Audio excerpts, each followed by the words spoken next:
So last time we have discussed de Broglie hypothesis, which states that a wave is associated with moving material particle, and such a wave is called as a matter wave or de Broglie wave. De Broglie put forth this bold hypothesis in 1924, and immediately after 3 years, a experimental evidence came for the same. So we are going to discuss Davison-Germer experiment, which is an experimental confirmation of matter waves, that the matter waves or de Broglie waves are indeed, matter waves indeed exist, or they are associated with moving material particle. So the article which I am going to discuss is this particular experiment, Davison and Germer experiment.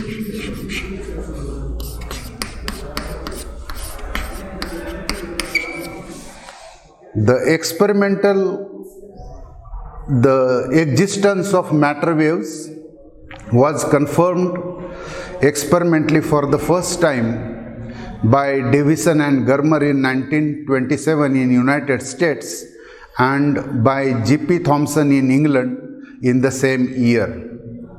There is very interesting story in the development of physics, and the story is G.P. Thomson proved that electrons behave like waves, and his father J.J. Thomson has discovered electron as a particle in 1897. So father J.J. Thomson says that electron is a particle, and the son G.P. Thomson says that electron is a wave. So we are going to discuss experimental setup of Davison-Germer experiment. So there are 3 main parts: electron gun, then nickel crystal, and then a detector or a collector to collect a scattered electrons. And whole this assembly is kept in an evacuated chamber. So what we have here is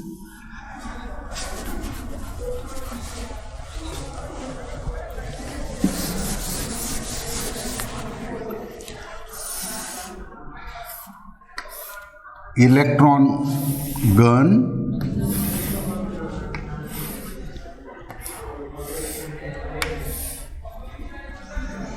so this is cathode K, which is indirectly heated by means of a filament F, and then electrons are emitted from this and they are made incident normally on a nickel crystal.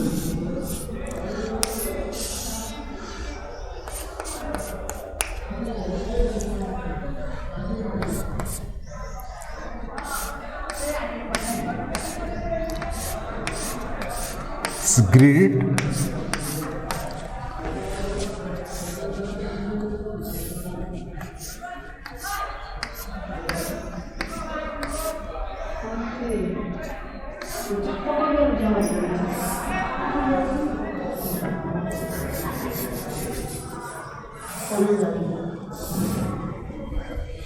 Negative, positive. This is HT, high tension supply, and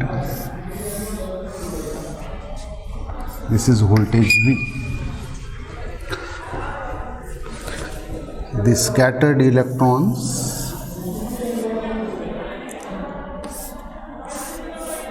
they are collected by means of detector D. This is G. This angle is theta. So this is electron gun in which cathode is heated by means of a filament. Filament is generally made up of tungsten, and the electrons are emitted from cathode, which is indirectly heated by a tungsten filament. Then electrons emitted, they are accelerated by means of a potential or accelerating potential which is applied to grid G through this high tension supply. And then the electrons emitted from the electron gun in the form of focused beam is made incident normally on a nickel crystal. This crystal is a single crystal in which you will get the entire lattice as a continuous and no grain boundaries. And these electrons which are made incident normally on a nickel crystal, they are scattered in a different directions. These scattered electrons, they are collected by means of a collector, and current constituted is measured by means of a galvanometer. So what I have shown here is a detector, which is nothing but collector plus galvanometer. Collector to collect scattered electrons and galvanometer to measure the scattered current. Now what has happened is you can measure the intensity of the collector current by various angles theta. So this theta can be varied from 0 to 90 degree. So you can keep accelerating potential fixed, and you can vary this angle, scattering angle theta, and measure the collector current. So the standard procedure to measure collector current is fixed accelerating potential, and then note down variation in theta and collector current I. So number of such curves can be plotted. So theta can be varied from 0 to 90 degree, corresponding current can be noted down. You can go on changing this accelerating potential, and there will be number of graphs that can be plotted for variation in intensity or current as a function of angle theta for fixed values of accelerating potential. The variation in collector current or variation in intensity of a current as a function of a theta is plotted on a graph which is called as a polar graph, and the polar graph is as shown in this particular figure. So this is collector current I as a function of theta, and for a fixed accelerating potential, what I am getting is this kind of curve, and this maximum is obtained at 50 degree. So this is 50 degree. So somewhere here is 45, then 40, then 35, etc., 55 and so on. Then it has been found that when you vary the accelerating potential, you are getting this kind of a curve, which is as shown in this particular figure. I as a function of accelerating potential V, and then it has shown that there is hump in this particular graph. This graph is called as a polar graph. In polar graph, a line joining from origin to a point on the curve is directly proportional to the collector current. So length of a line joining origin and a point on the polar graph is a measure of a current. Then in I versus V plot, what you get is you get such a hump in a polar graph. This particular curve is obtained at 54 volt. So a hump is prominent in the polar graph when theta is 50 degree and accelerating potential is 54 volt. When theta is 50 degree and accelerating potential is 54 volt. Now, the maximum and minimum that you are observing in this polar graph is due to diffraction of matter waves associated with electrons. And the diffraction phenomena occurs because of the scattering of electrons from various atomic planes. So let us look at the geometry of how this diffraction phenomena takes place. So in a single crystal of nickel, I will consider such a two lattice planes or atomic planes. These are two lattice or atomic planes.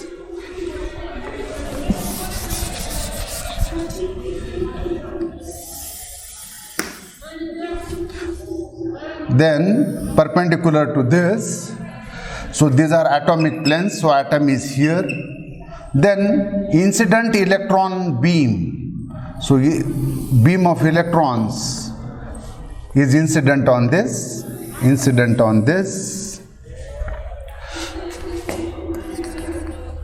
and then is getting scattered in this direction.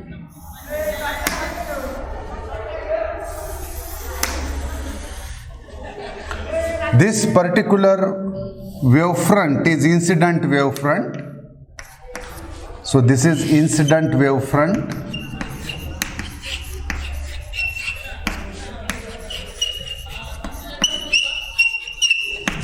And this is scattered wavefront. Is scattered wavefront.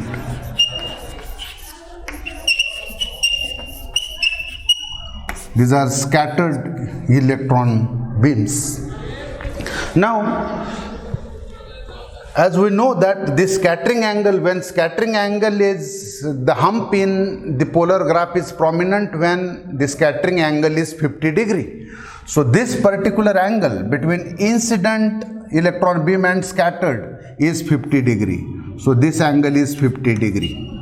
And has been bisected, so this angle becomes 25 degree and this angle becomes 25 degree. This angle I am calling as the angle of incidence phi. This angle I am going to call it as the angle of incidence phi. Remember, it is angle between incident ray and a interface. Bragg used the condition, diffraction condition, to analyze this particular phenomenon, and therefore, since Bragg was a crystallographer, crystallographers use this particular angle as an angle of incidence, the angle between incident ray and interface. Physicists use this particular angle as an angle of incidence, the angle between incident ray and a normal. So since he was crystallographer, he has used this angle as an angle of incidence. Phi is angle of incidence. So let us find out phi. Since this angle is 90 degree, so phi is 90 degree minus this 25 degree equal to 65 degree. So angle of incidence is 65 degrees when you get a prominent hump in the polar graph or maximum intensity at 54 volt. Now, by making use of the diffraction condition for first maximum, lambda, instead of n lambda, n is 1, 2d sin phi, 2d sin phi, Bragg's diffraction condition. And diffraction is due to diffraction is due to scattering of electron waves from the various atomic planes. These are atomic planes. The spacing between atomic planes is d.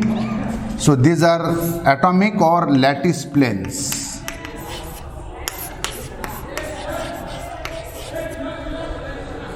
(2d sin phi). Since d, the separation between atomic planes in a nickel crystal is known from experiment and is 0.95 and 91 angstrom. The interatomic distance or atomic spacing between two planes in a single nickel crystal is 0.91 angstrom, and therefore lambda equal to 2 times 0.91 multiplied by natural sine of 65 degrees, and this comes out to be 1.65 angstrom. So de Broglie wavelength associated with electron wave when they are getting scattered from various atomic planes of nickel crystal, the de Broglie wavelength associated is having this particular value of wavelength 1.65 angstrom. This is experimental value of de Broglie wavelength. This is experimental value of de Broglie wavelength. Now let us see what theoretical predictions tells us. The theoretical formula for de Broglie wavelength is lambda equal to 12.2 divided by square root of accelerating potential V. This gives me de Broglie wavelength in angstrom, and this gives me 12.2 divided by square root of 54, and this comes out to be 1.66 angstrom. This is theoretical value. This is theoretical value of wavelength. Theoretical value of de Broglie wavelength. Let us look at these two values. Experimental value of de Broglie wavelength is 1.65 and theoretically predicted value of de Broglie wavelength is 1.66. So there is a good or excellent agreement between experimentally observed value and theoretically predicted value for a de Broglie wavelength associated with electron waves. So in this way, Davison and Germer, they have established the existence of matter waves, that the matter waves are indeed associated with electron. Although we treat electrons as particles, in some situation, in some other circumstances, it behaves like wave, and we call the waves as electron waves, and the wavelength of those electron waves is of the order of 1.65 or 1.66. So in this way they have established